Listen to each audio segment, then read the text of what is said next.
Muy buenas a todos.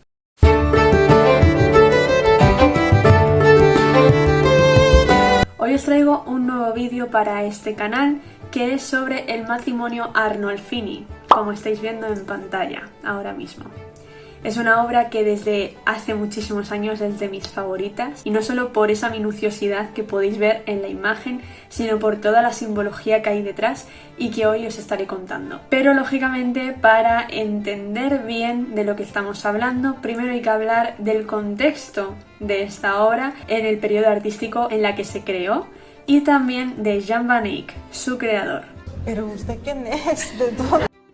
Nació el 9 de julio de 1441 y es un pintor flamenco que trabajó en la ciudad de Brujas, de la que estaré dejando imágenes. Es una ciudad preciosa situada en los Países Bajos. También fue el más célebre de los primitivos flamencos y sus primeros pasos los dio en el mundo de la miniatura, que es la decoración de los manuscritos medievales y que sinceramente merece un vídeo aparte, así que estaré encantada de hacéroslo. También se convirtió en el pintor del príncipe Valois llamado Felipe el Bueno, y se le considera el padre de la pintura al óleo, aunque la iluminación y naturalismo recuerdan más bien al Renacimiento, por lo que lo anticipa y no recuerda tanto al estilo gótico que existía cuando trabajó. De hecho, el estilo flamenco se dio en los Países Bajos en el siglo XV y se ha considerado tradicionalmente como la última fase de la pintura gótica. Otra corriente lo enmarca en lo que se ha querido llamar pre-renacimiento, y a este estilo pictórico del gótico tardío del siglo XV, que anuncia el renacimiento nórdico de Europa, también se le llama Ars Nova.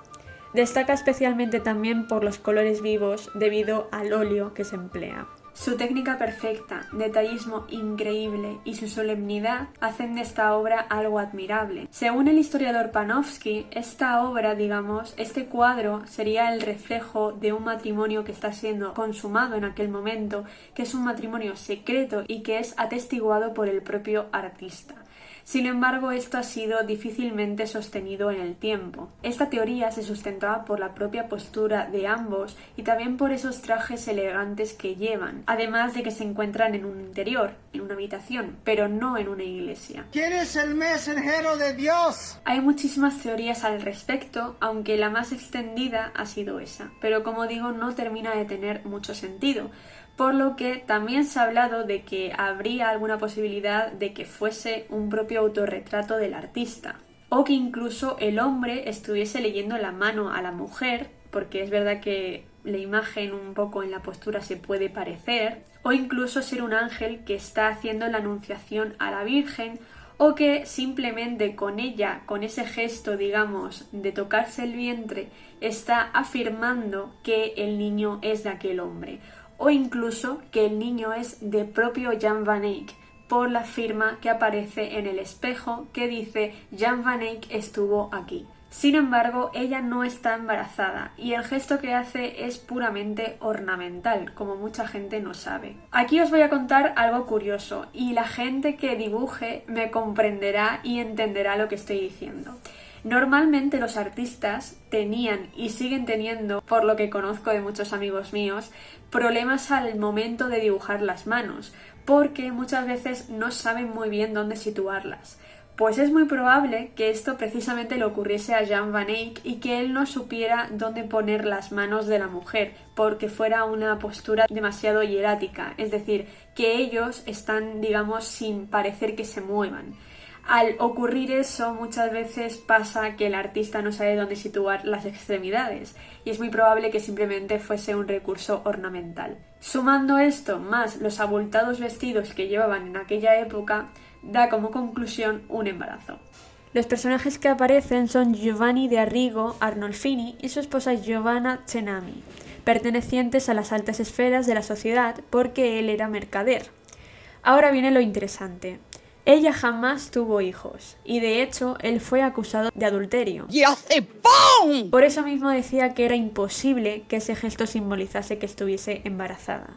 Tampoco hay documentos como cartas o incluso documentos oficiales que certifiquen que efectivamente hubo un aborto o incluso un nacimiento fallido, por lo que es en cierta parte extraño que no nos haya llegado, porque tampoco es una documentación demasiado antigua, estamos hablando del siglo XV, siglo XVI aproximadamente, entonces digamos que no tendría mucho sentido que no hubiese llegado hasta nuestro momento, porque sí que tenemos documentos de aquella época que certifican que ellos jamás tuvieron hijos. Recientemente se ha encontrado, de hecho, un documento oficial del matrimonio consumado por ambos, datado en 1447. Y ahora os estaréis preguntando, pero Andrea, si el cuadro está fechado 13 años antes, ahí está el problema. ¿Qué ocurre? Que muchas veces hay ciertos problemas para la datación por precisamente esto, porque no se sabe muy bien qué tipo de letra se utiliza en cada documento o que a lo mejor el escriba, digamos, o el copista utilizó un tipo de letra que no correspondía con la función que ésta tenía. También puede ocurrir que haya una mala praxis o que simplemente el matrimonio fuese consumado 13 años después y entonces la teoría de Panofsky fuese real y fuera un matrimonio secreto que más tarde se formalizó, o que el documento se haya datado erróneamente, o incluso a lo mejor el cuadro. Ahora de lo que debemos hablar es del recorrido que sufrió el cuadro desde su origen. Y es que sin ir más lejos pasó de la ciudad de Brujas hasta Carlos V. Y esto teniendo en cuenta que era el emperador del Sacro Imperio Germánico y que lógicamente tenía muchísimo poder, además de que en aquel momento era el rey de España al mismo tiempo. Por esto mismo pasó al Alcázar de Madrid. Sin embargo, siglos más tarde sería saqueado por las tropas de José Bonaparte, el hermano de Napoleón, y aquí estaréis diciendo, pero Andrea, ¿no habías dicho en un primer momento que se encontraba en la National Gallery de Londres? No para. Pues efectivamente, y es que tras las guerras entre Inglaterra y Francia pasó a estar allí misteriosamente. Sacad vuestras propias conclusiones. En cuanto al estilo, podemos decir varias cosas muy importantes. En primer lugar está el dominio de la luz y la perspectiva.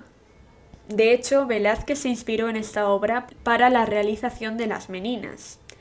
También destaca el naturalismo, donde Van Eyck pretendió mostrar con la mayor exactitud posible la realidad que estaba frente a sus ojos. Pero también destaca el hieratismo de las posturas, incluido el perro, que por su falta de movimiento parecen más estatuas que personas. Ahora bien, como os dije, lo más importante de este cuadro no es ni siquiera esa historia llena de robos e incógnitas, sino los símbolos que Van Eyck dejó pintados en él.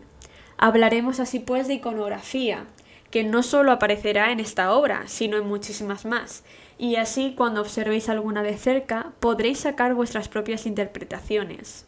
Aquí os iré nombrando todos los símbolos y la iconografía que aparece en la obra. 1. El lenguaje no verbal de la pareja. A través de su postura y gestos reflejan el papel que cada uno cumple dentro del matrimonio. Él representa la severidad y el poder moral de la casa, mientras que ella, con la cabeza agachada, representa la sumisión y la maternidad. 2. Embarazo. En realidad, como os dije, ella no está embarazada, pero en el siglo XV, momento en el que se realizó el retrato, era costumbre representar a las mujeres con el vientre abultado como símbolo de fertilidad. Y no solo eso, sino que también en aquella época se utilizaban vestidos muy abultados y también lo que os comenté de las posturas de las manos. 3. Lámpara. Esta tiene una vela encendida, símbolo de la llama del amor. La única vela del candelabro simboliza la presencia de Dios y su posición, junto al lecho, subraya también la deseada fertilidad de la esposa. 4. Espejo. La principal función del espejo, que sin duda es uno de los elementos más complejos y con más detalle de la obra de Van Eyck, es mostrarle al espectador lo que se esconde detrás de la visión del propio pintor. En este caso observamos un par de siluetas que bien podrían ser los testigos de la boda o el propio pintor junto con algún acompañante o familiar de la pareja. Por otra parte, los pequeños medallones del marco del espejo muestran escenas de la pasión de Cristo y representan la eterna promesa divina de la salvación, promesa que alcanzarán los personajes a través del matrimonio. También el espejo era un símbolo de la Virgen María, de su Inmaculada Concepción y su pureza. 5. Firma. Un detalle que fácilmente puede pasar inadvertido es la firma del propio pintor flamenco en la pared del fondo de la habitación. Lo que dice exactamente la inscripción es: Johannes van Eyck fuit hic. Jan van Eyck estuvo aquí. 6. Cama. Simboliza la continuidad del linaje y el apellido. Hace referencia al lugar en el que se nace y se muere. 7. Rosario de cristal.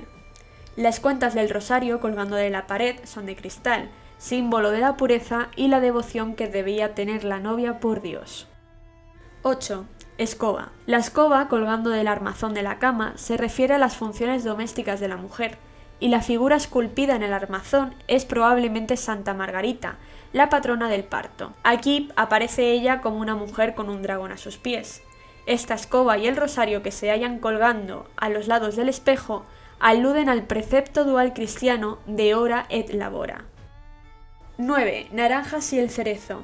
Son frutas importadas del sur de Europa y por tanto un lujo en el norte. Como la manzana, la naranja representaba a veces la fruta prohibida del jardín del Edén, así como el instinto sexual que quedaba santificado por el matrimonio. 10. El perro. Hace referencia a la sinceridad y el amor. La raza del perro muestra el alto estatus del matrimonio y además es un símbolo de fidelidad. Aunque como recordáis por lo que os he dicho antes, este hombre no lo cumplió mucho. 11. Sandalias. Ambos personajes están descalzos, lo que simboliza la unión con el suelo del hogar y que se estaba celebrando una ceremonia religiosa. Los de ella están situados junto a la cama, ya que ella es la encargada del hogar, y los de él cerca de la salida de la habitación, porque es la figura responsable de salir para mantener económicamente la casa. Y por último, 12. La alfombra. Situada junto a la cama, es un lujoso artículo de importación, prueba del estatus económico de la pareja. Y ahora por último pasemos a hablar de los colores, aunque sinceramente este tema, y tal como dije también en el Jardín de las Delicias, es algo que voy a tratar en un próximo vídeo, que de hecho seguramente tendréis la semana que viene, porque me parece un tema fascinante de por sí, así que simplemente voy a hablar de 2-3 colores que priman, digamos, en la obra, y que en este caso sí que son importantes porque tienen que ver con la simbología y con lo que posiblemente quería transmitir el artista. Los colores no solamente eran elegidos, digamos, para que funcionasen unos con otros, tal como hacemos, por ejemplo, con el maquillaje, sino que tenían su propio lenguaje. Los colores hablaban y explicaban muchas cosas que el artista quería representar también. Así pues, ella porta un vestido verde, que hace referencia a la naturaleza, a lo orgánico, a la creación, y además está asociado a emociones positivas como la serenidad, la tranquilidad, y es precisamente esto lo que muestra la cara de la mujer. Ella se muestra serena, sumisa ante su marido, porque ella baja la cabeza, con lo cual este color verde, aparte de poder significar ese tema del embarazo, esa creación que podría estar gestándose ni más ni menos en su útero, que realmente no es así, ella quiere mostrar esa tranquilidad que debería mostrar una buena esposa para aquel momento, una buena devota, etc. En cambio, el rojo, que es predominante, digamos, también en toda la composición, es el amor, el calor, el poder, la pasión, la sangre y la lujuria. El rojo además tiene significados un tanto también negativos, como por ejemplo el peligro, la violencia, la ira, la malicia y la agresión. Y recordemos que esto era un interior que muestra una habitación, donde muy probablemente los esposos consumarían su matrimonio posteriormente. Así que sin más, espero que os haya gustado muchísimo el vídeo y que sobre todo hayáis aprendido. Y como dije, seguramente el siguiente vídeo sea acerca del origen de los colores que se utilizaban durante la Edad Media, el por qué se elegía cada color, qué significado tenían, y sin embargo espero que esperéis ese vídeo con ansias porque yo tengo muchas ganas de hacerlo. Y sin más, hasta luego.